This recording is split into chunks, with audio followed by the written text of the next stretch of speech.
Olha só, você sabe que o Leandro Ferreira Teodoro, ele falou sobre o imposto nos Estados Unidos e justamente, no meu ponto de vista, justamente porque já há essa cobrança dos impostos, inclusive na faixa mais baixa da população ali, de 0 a 11 mil dólares, é isso? $1.600. De 0 a 11 mil, eles já pagam esses impostos, ou seja, as pessoas já pagam o imposto de renda para sustentar o governo. Então não há uma necessidade tão grande de taxar as atividades, justamente porque a população, em sua integralidade, porque todos pagam imposto de renda, já sustentam o governo. Agora, aqui no Brasil, a questão é diferente. Se cobra da população, em grande parte, né? Tem ali a faixa de isenção, mas há uma boa parte da população que paga imposto de renda e ainda assim também se cobra das empresas, que já pagam seus impostos, hein? A gente citou aqui, por exemplo, do anúncio, já tem imposto sobre o anúncio. A gente tem essas empresas instaladas em algum prédio, já pagam o IPTU. Essas empresas têm carro, eles pagam o IPVA. Qualquer tipo de serviço que eles contratem, tem todos os impostos que pagam.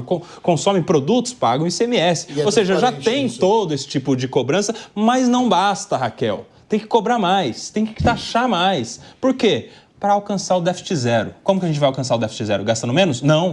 Vamos arranjar um jeito de taxar alguma coisa. A gente já arranjou um jeito de taxar as apostas esportivas, a gente já deu um jeito de taxar as blusinhas e agora, olha só essa bola quicando aqui, as Big Techs aí, vamos arranjar um imposto para as Big Techs taxar. Até porque a gente não gosta muito das Big Techs, não é mesmo? Já tem toda essa discussão aí sobre regulamentar o uso das plataformas digitais, então já é uma oportunidade também de taxar essas empresas. É esse o governo que quer alcançar o tal do déficit zero, que não é alcançado nunca, né? Pretendeu para 2024 déficit zero. Teve um déficit de quantos bilhões? 70 bilhões praticamente. E aí o governo vê mais essa oportunidade. Tem mais coisa por trás desta ideia bonitinha de segurança digital, de ajudar as pessoas com o dinheiro que vai ser objeto dessa arrecadação, né, Raquel? Não, e a gente vê o quão desproporcional existe essa incoerência do governo federal em gastos de países de primeiro mundo. É como se tivéssemos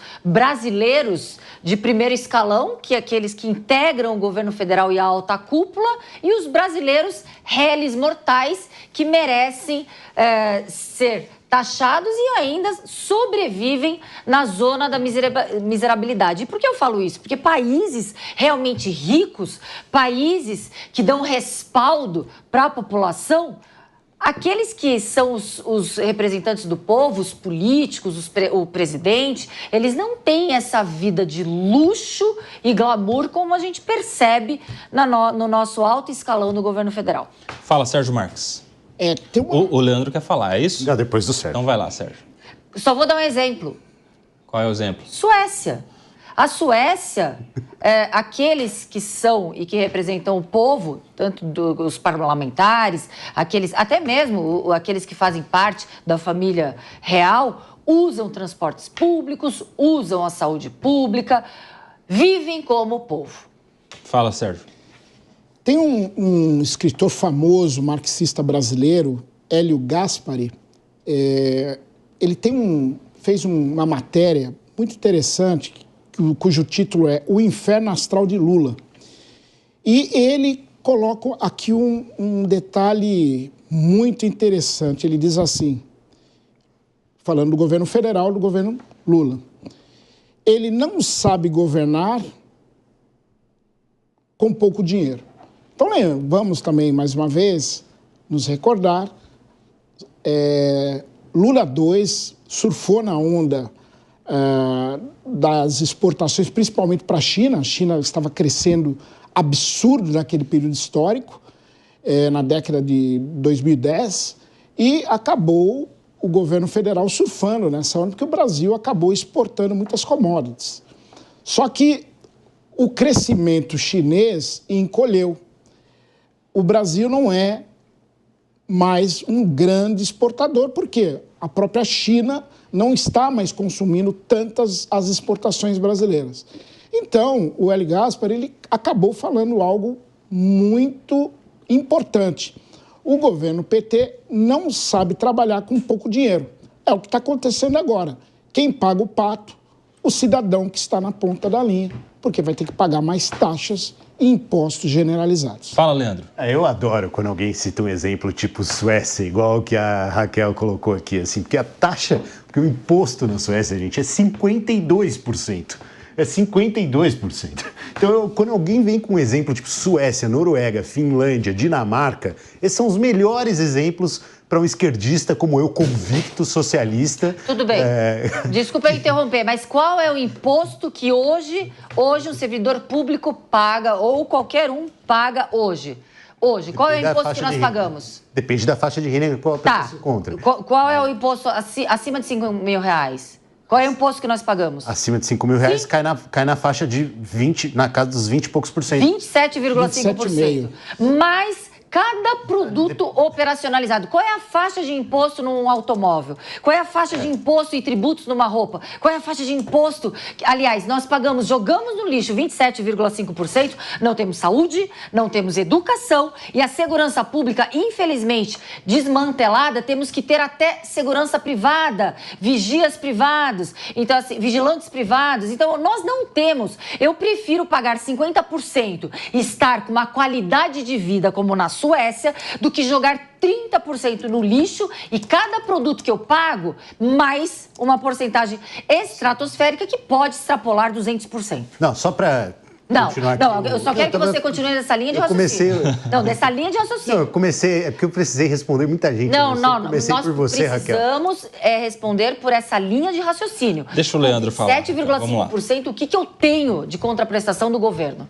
Fala, Leandro. Raquel, o ponto é o seguinte, as pessoas que menos pagam impostos no Brasil não são as pessoas que ganham muito mais do que os R$5.000. Essas pessoas estão pagando, quem deixa de pagar, que é a linha, somando a sua linha de raciocínio com a do Koba, é a seguinte, no Brasil, quem deixa de pagar impostos não é essa faixazinha, nem essa que o governo está propondo de R$0 a R$5.000, que esse cara paga um imposto de consumo das coisas que ele compra para sobreviver, que é onde está a carga mais pesada tributária.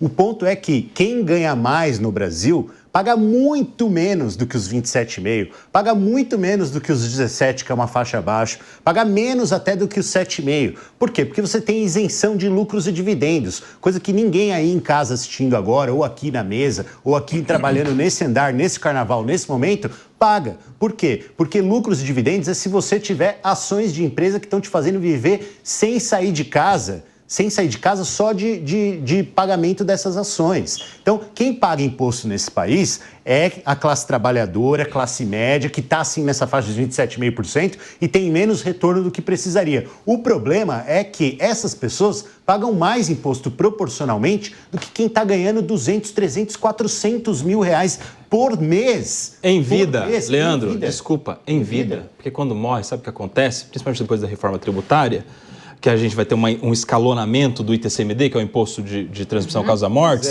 Há projetos, inclusive, que pretendem elevar isso de 4% para 8%. Há aqui na Alesp, inclusive. E alguns estados estarão autorizados a fazer isso pela reforma tributária. Já é o autorizado. 8 não, é 4. Não, hoje é 4. Lei estadual. 4. Lei estadual é 4. É 4, exato. Mas sabe quanto é nos Estados Unidos o imposto de herança, Koba? 40%. Mas calma. É que você está falando que, tipo assim, aqui no Brasil, hoje, quem ganha muito mais dinheiro, ele paga menos imposto do que o que está ali pertinho do teto da faixa. Falei agora de patrocínio. Essa pessoa, depois que morrer, ele vai ter é quase o dízimo que ele vai ter que dar pro Estado. O cara, imagina um cara pobre, que ele não tinha nada, ele ralou na vida, ele começa uma coisa, ele quebra, ele tem dificuldade, depois de muito esforço ele constrói alguma coisa, quando ele morre, sabe o que faz, Sérgio? Ele tem que... hoje ele dá 4%, mas isso vai poder subir para 8% pro Estado, pros filhos, pros netos, para quem ele... a família... Não, pro Estado, meu amigo. Pro governo fazer o quê? Pagar a emenda parlamentar de fundo eleitoral, fazer uma festinha aqui, viagem internacional, fazer coisa que o pagador de imposto não está muito afim de ver o seu dinheiro sendo usado para essas finalidades, Leandro Ferreira. Então, assim, faz sentido a sua análise enquanto as pessoas estão vivas. Depois que elas morrem, com essa possibilidade de dobrar o ITCMD, vai tudo para o Estado do mesmo jeito. Mesmo dentro dessa linha de raciocínio que você colocou. E tô certo ou tô errado? Você está certo no que então você fechou. Média, é esse o corte aí, tô certo. Média. Porque se você abrir o seu Instagram, você, Koba, ainda que é advogado, você abre o seu Instagram, você vai ver um monte de anúncio de escritório de advogado, dentre eles, um que fala assim, Planeje a sua sucessão patrimonial, faça uma holding. Para fugir legalmente dentro da legalidade desta sanha arrecadatória do governo, Leandro. Só que isso só está acessível. Fazer uma holding só está acessível. Uma holding de 3 níveis, com 3 CNPJs, para fazer elisão tributária, planejamento tributário. Isso é bom para o governo, não sei se você sabe disso. Só está disponível, Koba, para quem tem muito dinheiro. Não, é facinho fazer uma holding. Esse que paga 4... Desculpa, não é facinho ter uma... O cara que tem uma padaria, ele faz uma holding. O cara que tem um podcast sem filtro, o cara que tem um podcast pode fazer isso. Acho que eu errei. Deve estar todo mundo aqui na Jovem Pan, na mesa desse debate comigo, pagando assim, o imposto da Suécia e eles estão fazendo holding para fazer planejamento tributário. Você sabe que Só eu que estou aqui pagando meus 27,5%. É que você é rico, né, Leandro? Mas, você sabe que quem faz holding, inclusive, ajuda o governo, porque você tem uma previsibilidade de gestão. As empresas, uma porcentagem gigantesca das empresas, elas quebram depois que o patriarca, aquele que formou a empresa, falece, fica para os filhos. Quando não tem previsibilidade, quando não tem um planejamento, essas empresas elas não se sustentam. Enquanto é uma holding que é um planejamento patrimonial, mas também sucessório, as empresas elas conseguem se manter firmes fazendo o quê? Gerando renda, gerando emprego, gerando inclusive tributos para o governo. Koba, você presta esse serviço? Não presto, mas quem quiser me procurar, a gente sabe resolver também. Fala aí, Rodolfo Maris. Vou puxar na guarda e vou trazer para baixo aqui, ó, como um bom jiu-jiteiro. A questão da tecnologia, por exemplo, as gigantes tecnologias, o que elas alegam nisso tudo, tá? Elas alegam que já pagam imposto no Brasil, principalmente nos contratos de publicidade. E todo mundo que tem essa publicidade aí, o que paga, quando o Leandro falou aqui, nosso amigo Teodoro, e quando você abre uma página, tá lá, não sei o quê, vários anúncios, esse é um contrato de publicidade. E dentro do contrato de publicidade, você tem um imposto, por exemplo, que é o imposto sobre serviço, que já é pago. E no ano passado, por exemplo, deixa eu pegar o nome certo aqui da pessoa, que é o número 2, é o secretário do Haddad, por exemplo, que é o Dário Urigan, que ano passado deu uma entrevista, ele disse que com essa arrecadação, as Big Techs pagarão cerca de 5 bilhões de reais para os cofres brasileiros. Olha só, uma arrecadação que não faz muito sentido, porque parece ser um montante muito grande, né? Mas hoje as Big Techs pagam, em média, 4,5, 4,3 por ano para essas Big Techs. Então é uma arrecadação muito ínfima em cima daquilo que eles querem tributar. Eles querem tributar mais para sair do marco zero. Esse é o grande negócio, que não faz sentido. Rodolfo, foi bom que você citou o Dário Urigan, né? Eu tenho muito respeito por ele, tá? Quero dizer só isso antes de qualquer coisa. Só para você saber, por favor. O Dário, antes de trabalhar no Ministério da Fazenda, trabalhava na Meta. Ele sabe exatamente que esses 5 bi, perto do que esses caras ganham, Rodolfo, assim, eles estão roubando esse pequeno anunciante que acha que vai fazer o negócio dele crescer pagando publicidade nas Big Techs. Pelo contrário, estão embolsando e não estão entregando no algoritmo. Mas você está fazendo... Aí, diferente. Você está fazendo uma acusação sobre entrega do serviço. Não tá. Se você recebeu, por exemplo, essa propaganda, é porque você está recebendo e eles estão entregando sim. Óbvio, quanto preço mais caro óbvio, que mas quanto mais você investe em propaganda, maior o seu retorno. Essa é a grande questão. Quanto que você coloca na meta por dia? R$20, R$50? Qual que é o seu impulsionamento? Quanto mais dinheiro você investe, mais você vai pagar e maior vai ser o seu retorno. Essa é a grande questão. Aí, salvo aqui as pessoas que não têm dinheiro e crescem organicamente. Como que é organicamente? É crescendo boca a boca. Ainda assim, a Meta presta um serviço. Por isso que é tão importante o seu like nos vídeos no YouTube, por exemplo. Se você está assistindo Linha de Frente pelo YouTube, deixa o seu like. Por quê? Porque a Meta trabalha a nosso favor. Quanto mais like você tem, a Meta entende que esse conteúdo é significativo e manda para outras pessoas. Você usa a máquina a seu favor. Esse é o grande negócio. Então, assim, eles já fazem um trabalho para o qual estão sendo pagos e os tributos que são colocados no Brasil já foram negociados. Eu não vejo nenhuma falta de transparência nisso. Eles estão pagando aquilo que foram acordados, Leandro. Agora, só uma questão envolvendo essa possibilidade de taxação das Big Techs e essa relação do governo com as Big Techs, hein, Raquel Galinatti? Porque a gente vê também, dia sim, dia também, a possibilidade de regulamentação das redes sociais, né? A gente já teve um projeto lá atrás que não foi adiante, mas que está na gaveta, a qualquer momento pode voltar, e algumas outras propostas também. Raquel Galinatti. Eu acredito que é necessário, sim, uma baliza legal em relação às Big Techs. Uma solução muito rápida e imediata já foi colocada aqui várias vezes pelo nosso professor e também apresentador Fernando Capês. a necessidade de identificação quando você se registra numa plataforma através do seu CPF ou, se você for um estrangeiro, através do seu passaporte. Ali você identifica e tem a responsabilidade dos atos ali praticados. Não é porque você está colocando o seu documento que necessariamente você precisa ter o seu nome. Você pode até usar um codinome, um nickname, né, um apelido.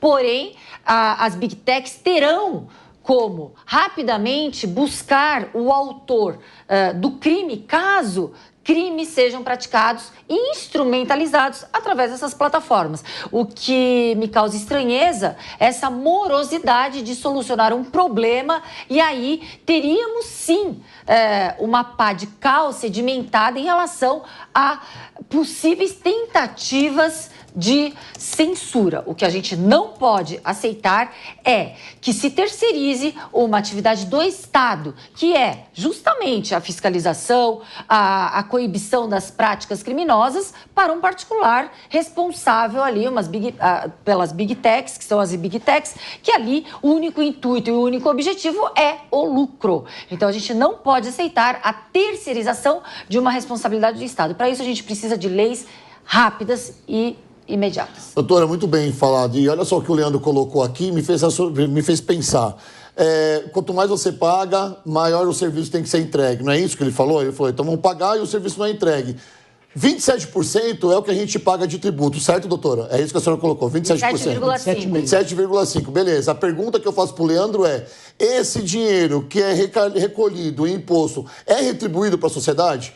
Com dignidade da pessoa humana, com dignidade da pessoa transitar onde ela quiser, de ir e vir, sem ser assaltada, sem ser molestada, tendo uma educação exemplar nas escolas, tendo um serviço de saúde público exemplar. Quantas pessoas estão agora na fila do SUS mesmo? Quantas pessoas agora estão numa UPA mesmo? Quantas pessoas estão indo para a escola agora e não estão tendo aula porque está tendo aula vaga?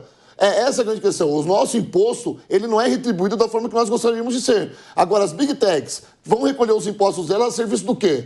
A necessidade de melhorar o trabalho delas, o serviço dela, isso não está no compliance, isso não está ali no contrato, isso não está ali redigido para a gente ler. Eles querem aumentar por aumentar. Estão ganhando muito, então vamos aumentar mais. Peraí, mas qual que é o serviço prestado mediante ao imposto que eles pagam? Está dentro do compliance, está dentro do ornamento, está dentro do cronograma, está dentro de onde vocês acharem que tem que estar, mas estão lá, sabe, estabelecido. Porque quem faz esse tipo de trabalho na internet sabe que o trabalho está sendo feito. Fala, Leandro.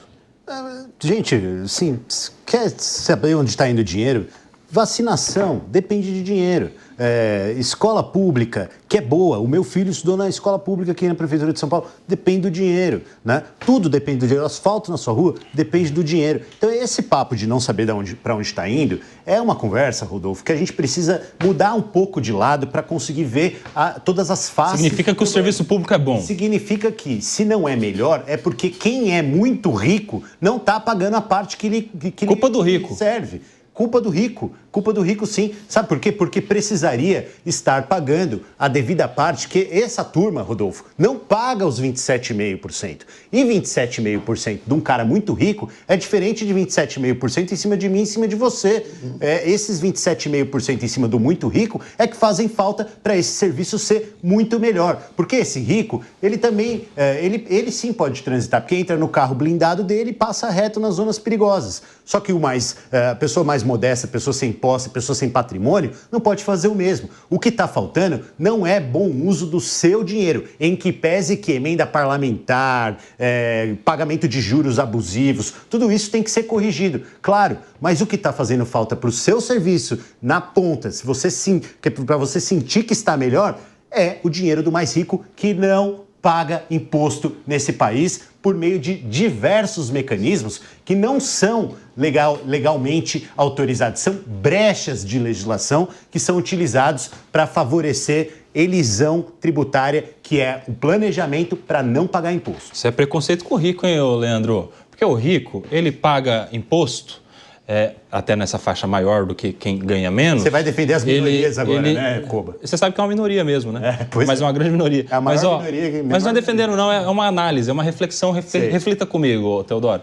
A questão é a seguinte. O rico, ele paga imposto para sustentar a segurança pública. Mas ele, além de sustentar a segurança pública, ele tem que gastar com a segurança privada. Ele não paga. Ele paga imposto para sustentar a saúde pública. Mas além de sustentar a saúde pública, ele ainda tem que pagar o plano de saúde. Ele paga imposto para sustentar uma rua digna de passar o carro dele. Mas além disso, ele paga o condomínio para asfaltar a casa onde ele mora dentro de um espaço privado também. Então ele acaba pagando duas vezes, né, o Leandro? Não tem essa análise também para ser feita? E aí? Não é só o rico que paga duas vezes, se você me permite. Quem tem criança em escola particular hoje, não é só o rico. E está pagando em escola pública. Quem tem convênio, por exemplo, a minha filha tem convênio médico, mas eu estou pagando a segurança pública também, a saúde pública também. Então não é só o rico que paga duas vezes. Nós também pagamos. Você é um pouco rico também, viu, Rodolfo? Para com isso. Sérgio Marques. O Brasil ele tem caminhado fortemente para o modelo cubano. Ou seja, todo mundo é pobre. Você falou com o especialista de Cuba ali, você sabe. O Leandro esses dias estava em Cuba. Cuba é maravilhoso, viu? Para o turista. Para quem mora em Cuba, aí é outra história. Vamos. Eu quero ouvir a Raquel. Você não falou nessa rodada, né, Raquel? Não, como que é a arrecadação? Como a saúde, por exemplo, ela é sustentada? Ela é sustentada por quem trabalha. Primeiro lugar, quem não trabalha usufrui da saúde. A gente tem o sistema ali de assistência social, saúde, previdência, em que nós todos cada vez mais temos que arrecadar e pagar cada vez mais impostos para esse bolo que é distribuído de forma injusta, de forma irregular. E aí eu queria que você me falasse, você acha justo, então, que Primeiro, são duas questões, tá, Teodoro? Duas questões.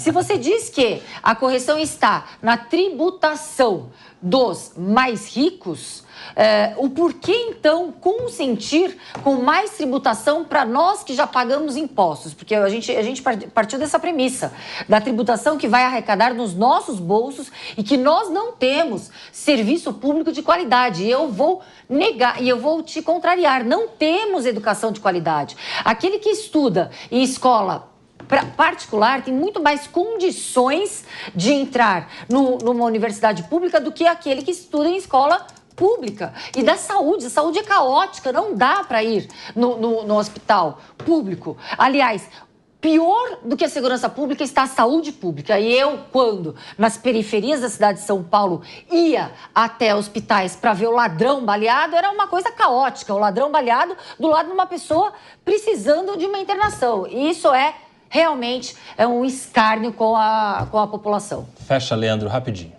Não, nós temos que lutar para os serviços públicos serem melhores a cada dia. Não tem como compactuar com o que a gente tem de prestação de serviço. Agora, a metáfora do bolo, primeiro crescer para distribuir, para solucionar as desigualdades, não está na divisão do bolo. Ela está em quem paga os ingredientes. E hoje, quem paga o ingrediente é o mais pobre, é a classe média, é a classe trabalhadora. O mais rico não entra nem com a farinha.